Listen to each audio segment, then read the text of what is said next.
BJP 21-এর পর সংগঠন ঘুরে দাঁড়াতে পারেনি, হার নিয়ে দাবি করেছেন দিলীপ ঘোষ। একেবারেই অপ্রত্যাশিত ফলাফল দিলীপ ঘোষের। অনেক উদ্যম নিয়ে তিনি এসেছিলেন বর্ধমানের পিচে ব্যাট করার জন্য। দিলীপ দা, এই যে চেনা মাঠ থেকে একেবারে বর্ধমানের মতো জায়গায় নিয়ে আসা, এটাই কি হারের কারণ মনে করছেন? সেটা ওটা হতে পারে, আরও অনেক কারণ। সারা দেশে বিজেপির বিরুদ্ধে নেগেটিভ হাওয়া ছিল। এটা তো যারা এক্সিট পোল করেছেন, সার্ভে করেছেন, কেউ বুঝতে পারেননি। জনগণের একটা ব্যাপার আছে, তারা হয়তো এই বিষয়গুলো বা মনে করেছে টিএমসি থাকলে আমাদের আরও লাভ হবে, তাই হয়তো ডিসিশন নিয়েছে। অনেক বিষয় আছে, সেটা চিন্তাভাবনা হবে। এই আসনে নিয়ে আসা আপনাকে, এটা কি একটা ভুল প্রমাণিত হলো না? কি মনে হচ্ছে আজকের দিনে দাঁড়িয়ে?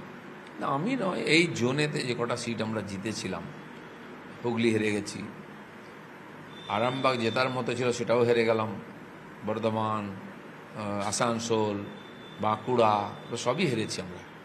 তো কেন হয়েছে?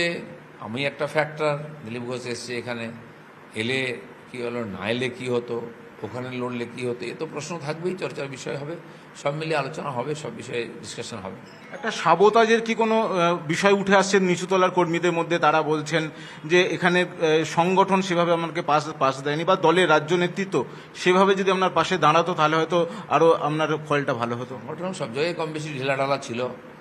সে 21-এর এখনও যে ঘা সেটা শুকোয়নি, সেই ভয়ে ভয়ে কর্মীরা কাজ করেছে, সে উন্মাদনাও সব জায়গায় ছিল না। তবু মনে হয়েছিল নরেন্দ্র মোদীর সভাতে যে ভিড় হয়েছে, ওনার যে উন্নয়নের কাজ, মানুষ হয়তো তাতে পজিটিভ দেবে, কিন্তু অনেক রাজ্যেই খারাপ হয়ে গেছে ফল। কেন্দ্রীয় নেতৃত্ব যাদের ওপর প্রার্থী বাছাই থেকে শুরু করে সবেতে ভরসা করলো, সেটা কি ভুল হলো না তাদের? সেটাও হতে পারে, এটাও আলোচনার বিষয়ে আসা উচিত। অনেকগুলো কারণের মধ্যে প্রচার ঠিক মতো হয়েছে কিনা, সংগঠন কেমন ছিল, সিলেকশন ঠিক হয়েছে কিনা, সব প্রশ্নের উত্তর খুঁজতে হবে। তা নাহলে পরের বারে একই ভুলটা হবে। শরদিন্দু ঘোষ, নিউজ 18 বাংলা, বর্ধমান।